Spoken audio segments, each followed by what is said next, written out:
Look at the people that surround President Trump. Look at the people that contributed to his campaign to elect him to office. They are driving policy. They are driving it in the Middle East. They are driving it in Europe. They want Russia to be destroyed. Now, Russia is not going to be destroyed. That's very obvious. But the same people are unwilling under any circumstances to admit that they may have miscalculated, that they may have been wrong. And you know who is very uncomfortable ever admitting that he's wrong about anything is Donald Trump. So Donald Trump is much more at ease threatening and bullying than he is at stepping forward and saying, you know, this war was a mistake and we've got to get beyond this.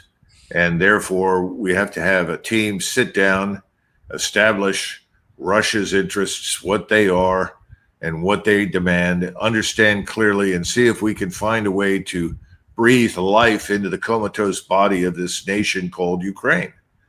But he's not prepared to do that. The other puppet in Kiev is going to continue to sing that song until he is dead or removed. He has no alternative. He can do nothing else, because to do something else would result in his immediate replacement by a new puppet who would sing the tune. Remember, everything is being financed, driven, directed, and orchestrated from London and Washington, D.C., and especially New York City.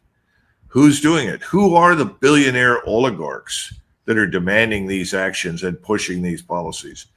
Whom have they purchased on the Hill? Whenever you listen to Senator Lindsey Graham speak, all you have to do is look at his donors. Where does his money come from? And all of a sudden you begin to figure out, my gosh, I guess there's a reason he says what he does. Well, the same thing is true for President Trump and this man Zelensky. It's not a clear-cut division. President Trump is an independent, free agent who thinks on his own, decides on his own, after consulting with people that are well-informed and informing himself. No, it's not that. It has never been that. How else do you go from the Trump of 2024 campaigning and talking about we've got to end these conflicts, we've got to disengage from these, we've got to promote peace and stability, I want to bring back manufacturing, I want to promote prosperity, and oh, by the way, that Epstein file needs to be released. There has to be accountability and transparency in government. What's happened to all of that? It's gone. That's a great point. And who are these generals that run around and make these outrageous statements?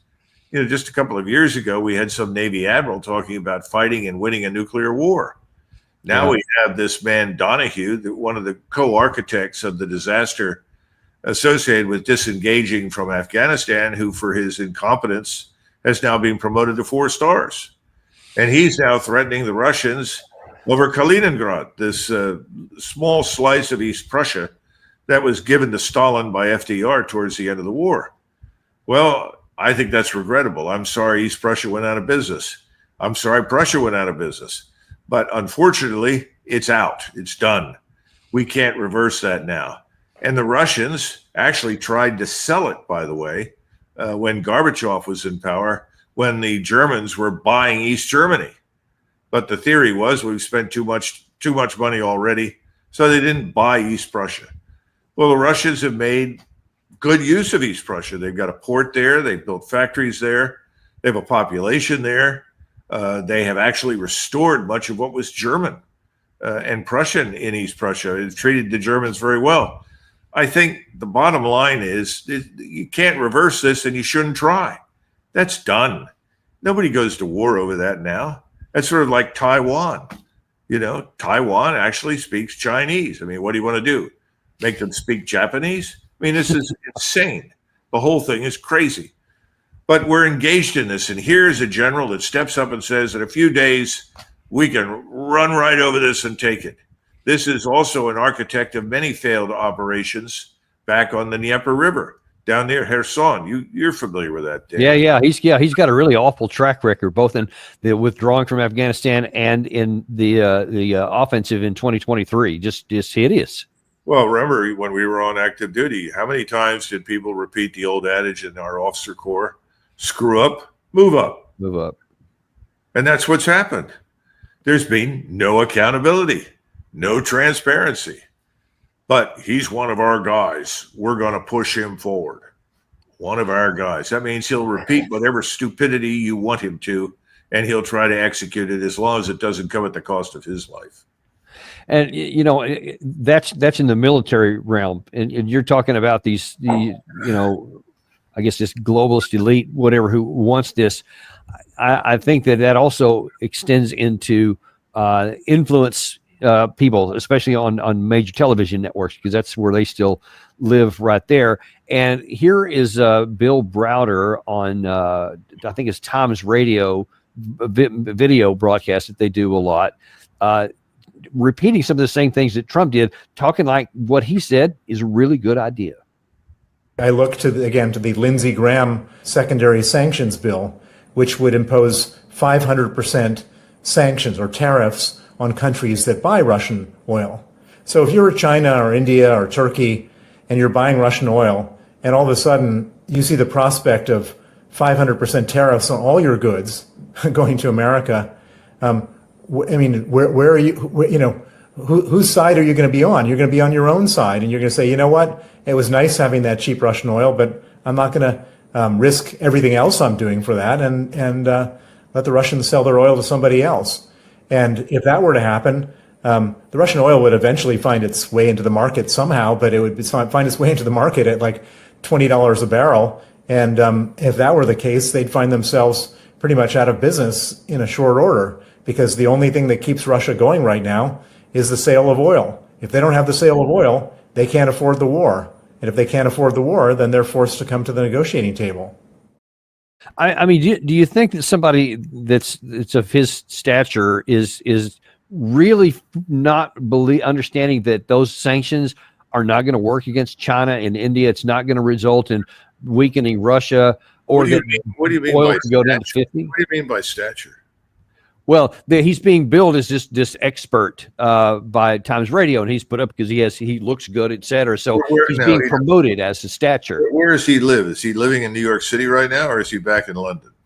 That I don't know. Well, you've got to know something about Bill Browder. He comes from a long line of communists. He was one of these people that loved the Soviet Union, but when the Soviet Union went into bankruptcy and declined, he decided to go over, like a lot of other people, and try to rape it, steal from it. He was on the verge of being arrested when Putin was president and thrown into jail. This is someone who has got an agenda that has nothing to do with the American people of the United States or Europe. This is an anti-European. This is worse than the average globalist. This is somebody who would have been quite content to work in the NKVD and starve or murder millions of people. Browder is the last person I would consult with on anything to do with Russia. There's a whole class of people like Browder that many of whom were caught and executed, and large numbers of whom unfortunately escaped justice in Russia. Anything this man says is poison. So I would pay absolutely no attention to it. The notion that Russia is dependent upon oil, it's back to John McCain, a gas station with nuclear weapons. Really? Is that really what people think? That's absurd. Russia is a critical component part of the global economy. What is it now in the world? 3 or 4? It's enormously productive and successful. It's growing more so with each passing day. He's just sorry that he can't go in there, tear it to pieces, rape it, and make himself rich as a result.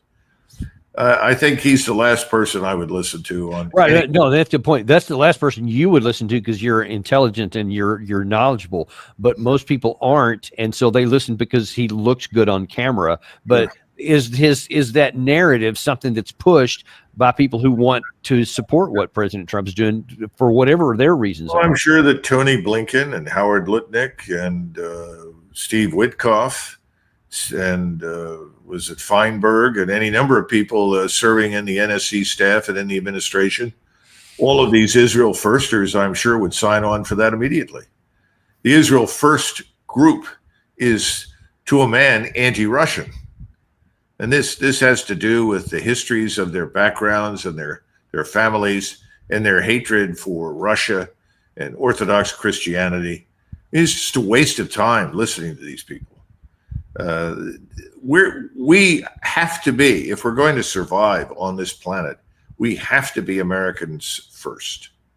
And America first needs to be our guide. That's why people went out and voted for Trump. What was an act of faith? He said the right things and people wanted to believe he was serious. He wasn't. He lied. It's all a myth. And so we're involved in agendas like Browder's, whether it's in Russia or operations that are going on now in the Middle East. Right now, you've got these people that are trying to build this corridor that runs from Israel through Syria, along the border with Iran, all the way up to Azerbaijan, in order to sort of circle Iran and split ultimately through Azerbaijan, Russia from Iran. I mean, all this stuff is interconnected. All the same people are behind this stuff. It's catastrophic for us. It's irrelevant to us. You know, our interest should be in doing business with people on an equitable basis where we prosper and they prosper. Yes. That's about it.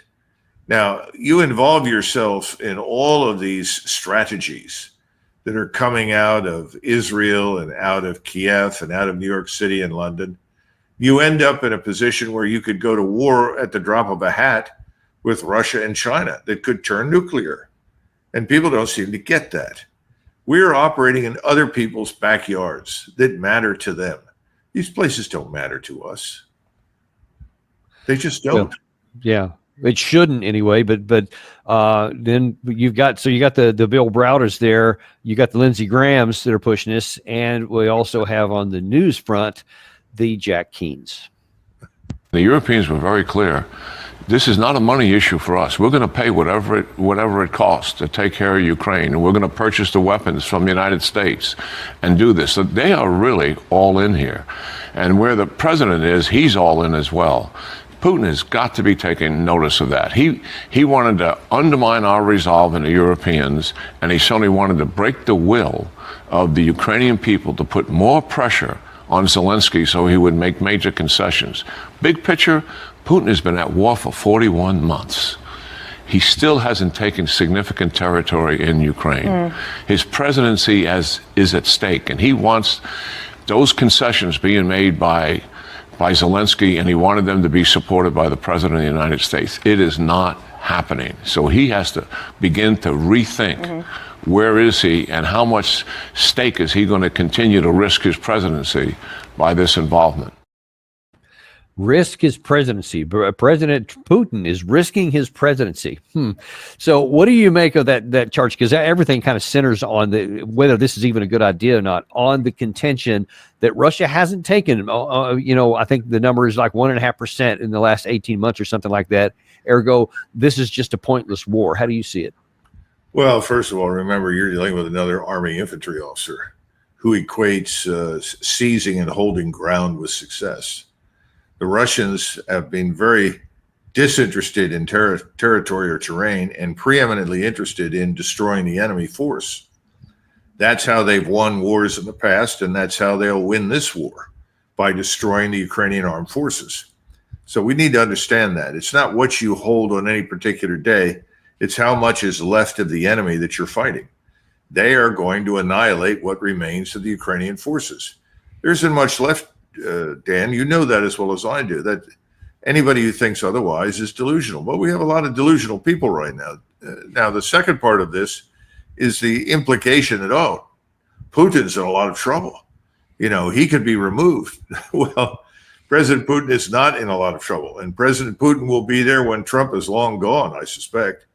I said that about the Obama administration, and I said it when you had Bush there and others, and people looked at me like I was crazy. He is not going anywhere. He is very firmly established, and he has enormous support inside the country.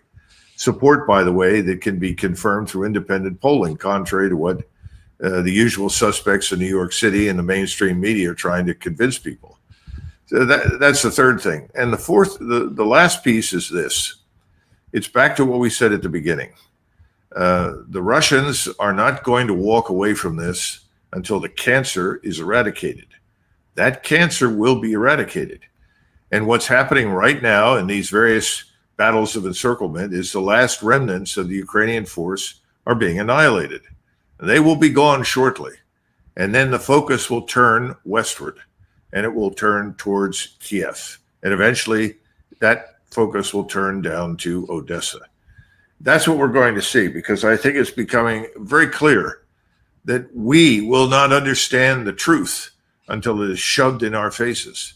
And I think that's where we're headed. So everything that General Keane said is absurd. It's completely disconnected from reality. But he's being paid well for that, as everybody else is in the mainstream media.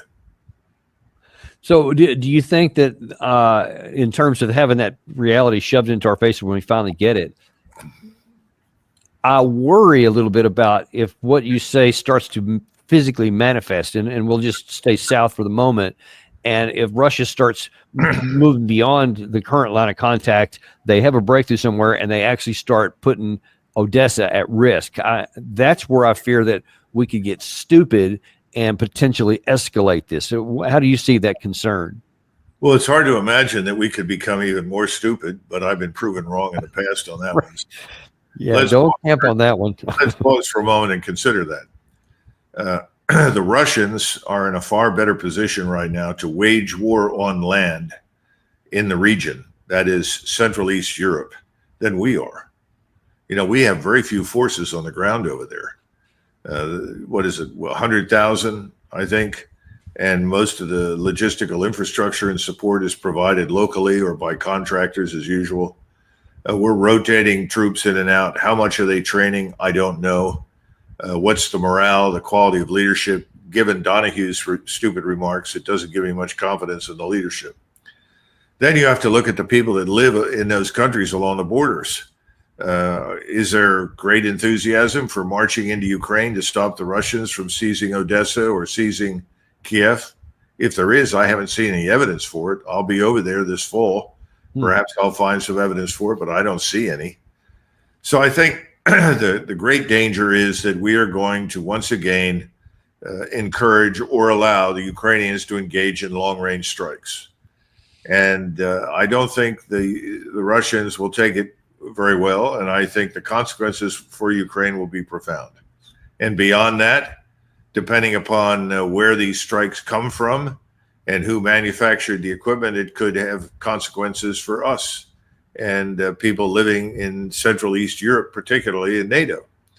You know, we fixed an election in Romania to remove someone who wanted to lead Romania out of the war. And suddenly there was a great reversal. The candidacy was declared invalid by the Supreme Court that came out of the closet and nervously said, no, can't do that, so that we would have someone in Romania that sung our tune. Poland is moving rapidly away from us. And I think if push comes to shove, the Poles are going to tell us to forget it. Then you have Hungary and Slovakia, both of which border Ukraine, that have absolutely no interest in this whatsoever. I think Slovenia and Croatia fall into the same category. Obviously, the Serbs want nothing to do with it. The Bulgars are completely disinterested in going to war against the Russians. So what's that leave you with? Lithuania, Latvia, Estonia? Well, I like them. They're nice people. But independently as fighters, as fielding real military power, they're not going to add much. And I just don't see very many Frenchmen, Englishmen, or Norwegians, or Danes, or Dutch all lining up for the great war in Ukraine. So it's all nonsense. But the danger is that if we use these long-range strike weapons, this time President Putin may be less restrained. And remember that we've talked about this before. Our inventories of strike missiles, both Patriot and the SM series that we build, that we use in the Navy, these things are limited and the inventories are low.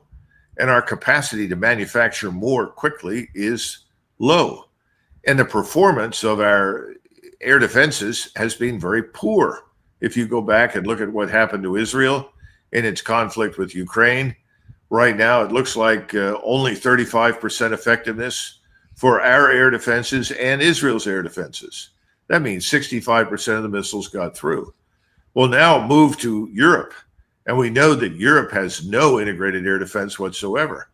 Even publicly, they've admitted in NATO that they could defend perhaps 5 or 6% of NATO territory from missile attack.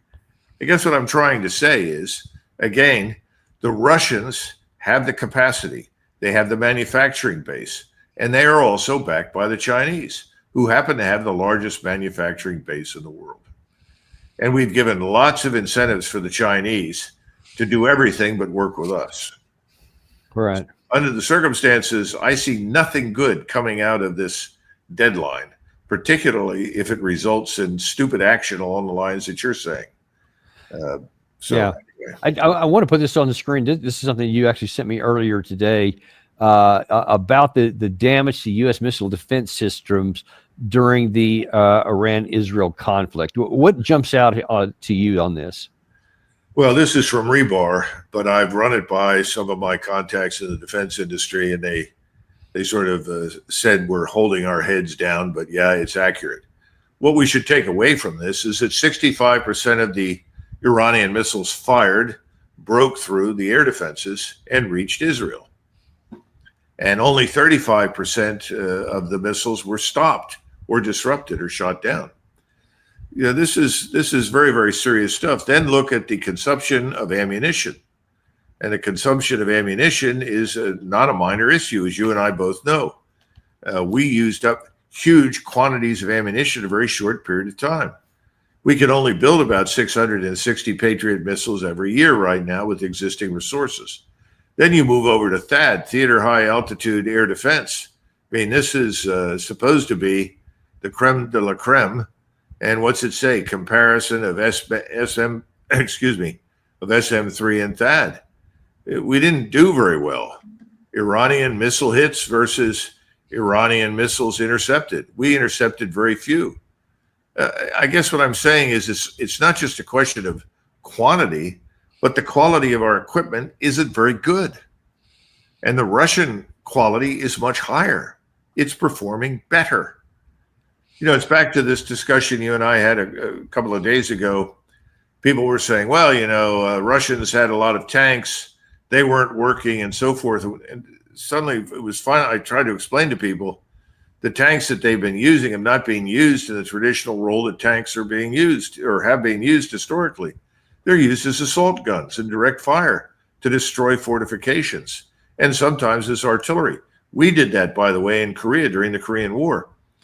In other words, the Russians tend to build things that work, and they tend to do what works without regard to whatever conventional wisdom says.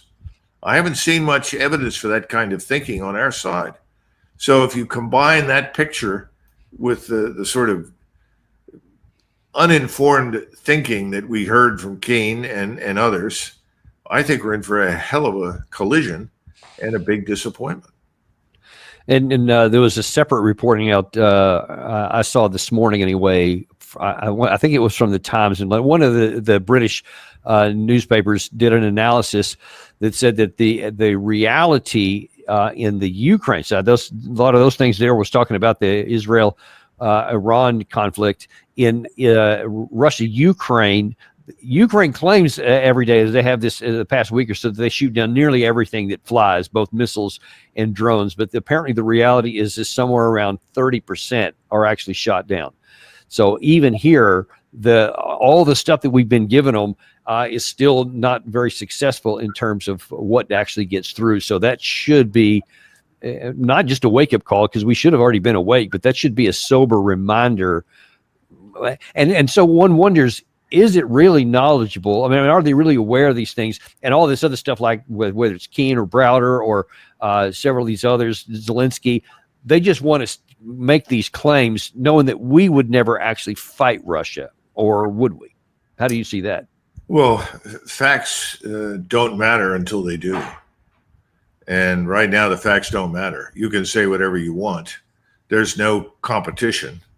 The mainstream media will repeat your lies without hesitation ad infinitum. So right now, there's only one narrative that really gets through, which is why people like me and others who've been providing a counter narrative have all been criticized or attacked as Putin agents or Russia. It's all crap. But, you know, this is the problem that we've got.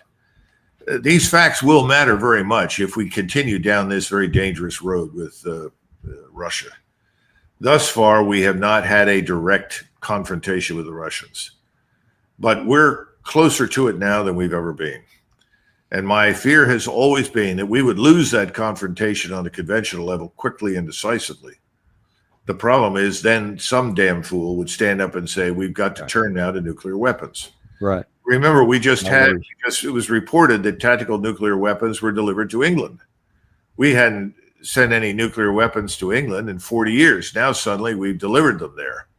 And these are supposed to be weapons that can be delivered, flown and delivered by F-15s and F-35s. Very dangerous. What are we thinking?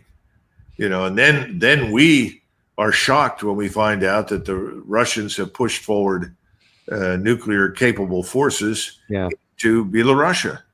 By the way, Belarus has just signed a new agreement with the Russians to the point where these two states are almost completely integrated, where you can run for office, you can be from Belarus and run for office in Russia. That's astonishing. But I think there are also some agreements that have not yet been published that are military in character. And I think these military agreements will mean that once this hammer falls in a big way on Ukraine, that we will see an advance from Belarus south into Ukraine with the intent of capturing Kiev. I think, but I can't prove it, but I suspect that's part of this. Yeah. Well, let's hope somehow sane minds are found and listened to before we get to that.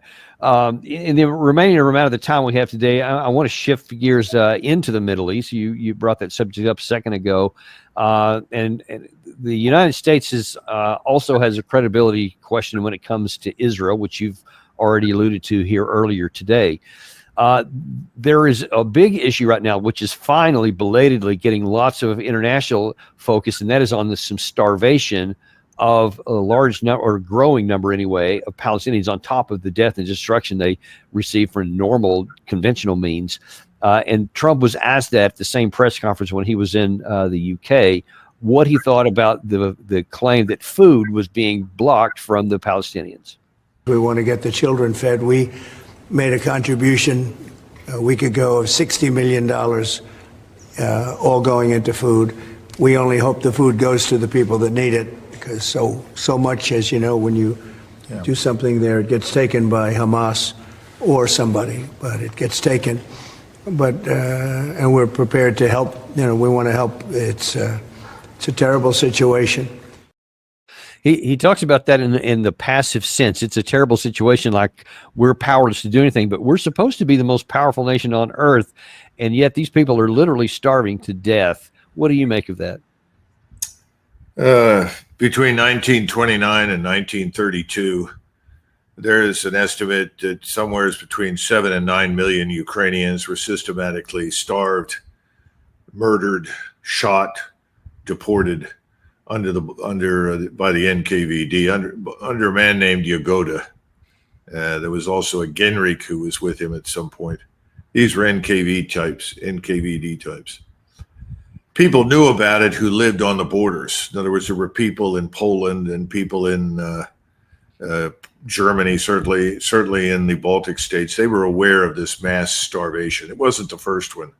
They'd murdered millions of people before this by starvation. This was just the largest example. It wasn't just Ukrainians, murdered millions of Russians as well. Stalin had a solution to the problem to ensure that people got the right impression. And he sat down with Beria, and they decided to paint all the trucks working for the NKVD black, and then stenciled on either side of the truck the word meat. Of course, that was a joke, because these wagons would show up in front of apartment buildings and homes in the middle of the night. They would go in and get people. They went into the meat wagon and never returned. They were either executed or shipped off to the gulag. We don't know how many millions of people lost their lives that way. But I think that what's important is that journalists at the time in Moscow reported and wrote back to the New York Times and the Washington Post, the Chicago Tribune, and said, Stalin is doing such a wonderful job of feeding his population. Moscow is completely supplied with meat. Everywhere you look, there are meat trucks. Of course, the people in Moscow knew what was happening, but no one was going to say anything lest they too end up in the meat truck. I guess what I'm saying is what happened in Ukraine and what's happening today in Gaza are very much the same. And the same kinds of people in this case, Mr. Netanyahu and his friends, are essentially perpetrating or proselytizing using the same lies. It's tragic, but these are just lies. And most people are willing to believe them because they want to believe them.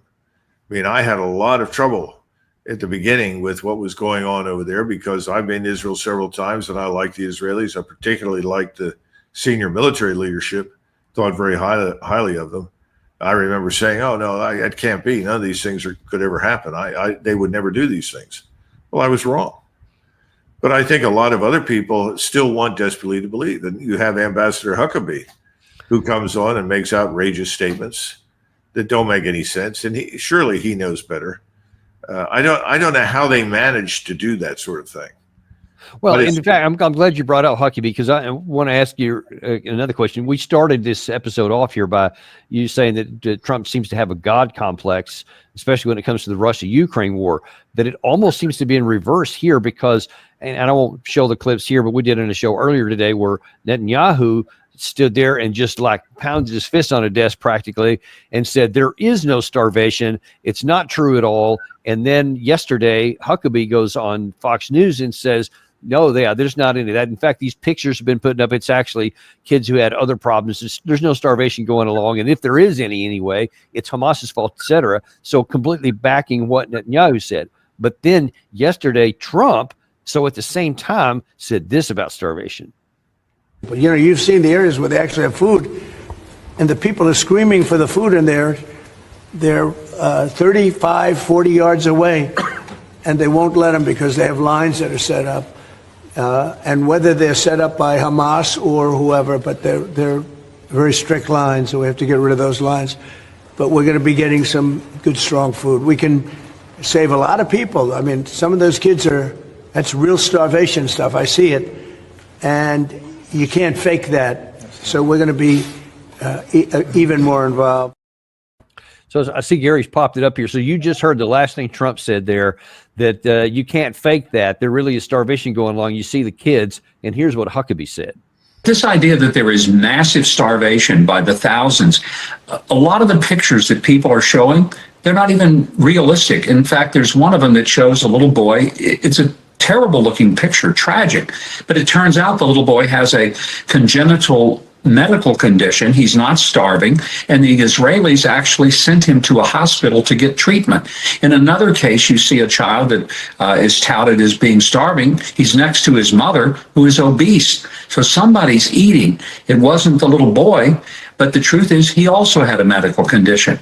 Liz, I'm not going to tell you there's not suffering in Gaza. There's a lot of suffering in Gaza, but here's the reason they're suffering: because of Hamas. These are animals. They're savages. They've murdered people. They've held hostages. They've tortured the hostages. They moved their civilians in the front of military targets. They have increased and caused the suffering. And if there's hunger, a lot of it is because when the food does go in, Hamas steals it and then turns around and sells it. So why do you have the ambassador to the United States ambassador literally just parroting the talking points from the Israeli prime minister, contradicting what his own president had said just hours earlier? Well, I think that's because Mr. Netanyahu is in charge. President Trump is a bystander. And if President Trump were to say, I'm going over there, get me my plane ready, I'm going in there and I'm going to bring a military escort with me. And I'm going to go in there and I'm going to see what the truth is. And I'm going to personally put a stop to this. You know, when Howard Taft visited Mexico as president of the United States, he took 4,000 troops with him as security. I suspect President Trump would have to do something similar if we were to go into Israel right now to actually see Gaza. But he's not going to do that because he's not in charge. And if he were to try to stop that, the people that surround him in the White House, the people in the NSC staff, people that elected him, the billionaire oligarchs that provided the money and the support, they would stop him dead in his tracks. And I think that's a fact. And Huckabee, his job there is to go on and keep all these Christians on board that are supporting whatever the Israelis do. And for him to stand up there as one of these evangelizing Christians and say, no, it's not right. Yes, it's bad, but it's not what you hear. Well, that's music to the ears of Netanyahu and his government. And that's what he's there to do. They didn't pick him for his objective assessment or analysis of anything. Don't be ridiculous. Who are we kidding? You know, that's why I compare this to Stalin and the regime that he ran, because when he sent somebody out to look for something and fix something, he didn't ask them for their opinion. They were there to go do it, which usually involved mass deportations and murder. Well, right now, no one is really interested in what Huckabee thinks, certainly not in the Israeli government. His job is to help provide cover while they get the job done. How many times has President Trump said, I just wish they'd get it over with. I wish they'd speed it up and get it over with. He said it again last Friday, actually, about Gaza. So, you know, can't you murder another 500,000 people quickly and get this over with? I mean, that's literally what he's saying. And we all know the truth. The truth is out there. You know, Max Blumenthal, one of the bravest people on the planet, has been out there and told the truth. Of course, the Israelis hate him with a passion. They hate everybody. It doesn't give them unconditional support.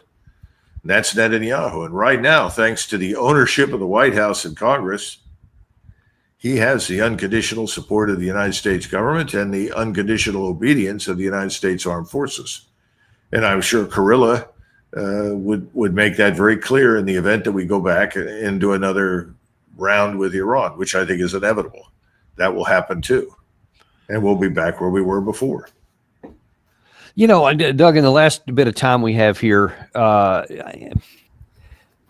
for you mentioned a second ago about a lot of things that Trump said during the election campaign and how that differed from first Biden and then separately from Kamala Harris, and how a lot of people voted for him based on the promises that he made, et cetera.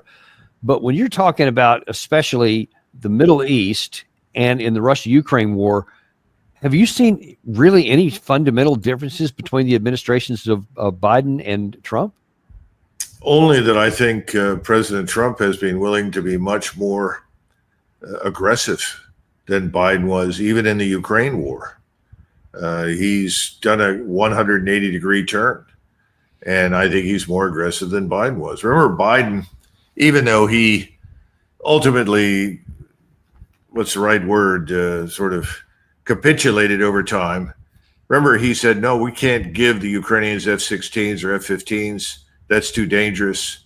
That could lead to nuclear war. Remember, he made these kinds of says. I've never heard President Trump say any of that. He keeps pouring on the coal, pouring on the oil. Now, right now, there's not a lot we can do. I mean, we're talking about providing enough Patriots for someone estimated 17 minutes of defense. Right. And promising air defense batteries down the line in the future. Yeah, it's completely disconnected from reality. That you can't have peace in Ukraine and have a regime supplied by us and NATO. That's unacceptable. You know, that would be like saying the Chinese and the Russians can come to Mexico, build up an army, build up a force, and they have every right to build factories there and supply the Mexicans in perpetuity, whether we like it or not. No, it's wrong. So there's a complete failure to come to terms with reality in Washington, but especially with President Trump, because I've never doubted that in his mind he's being sincere. He just doesn't understand what he's dealing with, and that's the danger. That is the danger. It's not a good place to be in. But I guess we got what we got. We just have to hope that cooler heads can prevail and that we can avoid some of the worst outcomes at either one of these places. But as you say, the trends don't look good. But we'll keep following it. But anyway, Doug, listen, well, as always, it's always good to be armed with the truth. And that's one of the reasons we love to have you on, is because you tell the unvarnished truth the way it is, whether anybody likes it or not. And that's unintimidated and uncompromised, like we love on this channel. So thank you very much for coming on. Sure. Bye-bye. And we thank you guys for coming on as well. Also, let you know that we are on podcasts. Because I know a lot of your friends maybe like to have podcasts instead of videos. So we have that available too. And then, as Gary's showing you on the screen here, we have Substack now, DanielDavisDeepDive.substack.com. Because a lot of people also like to get their news from the written form. So we have that's got a combination of the video, but also some articles and op-eds and things that I write, and just some summation of some of our shows. I think you'll really enjoy that, or some of your friends will. Be sure and share that with them. Be sure and like and subscribe also if you haven't done it, because we really appreciate that when you do it. And we will see you on the next episode of Daniel Davis Deep Dive.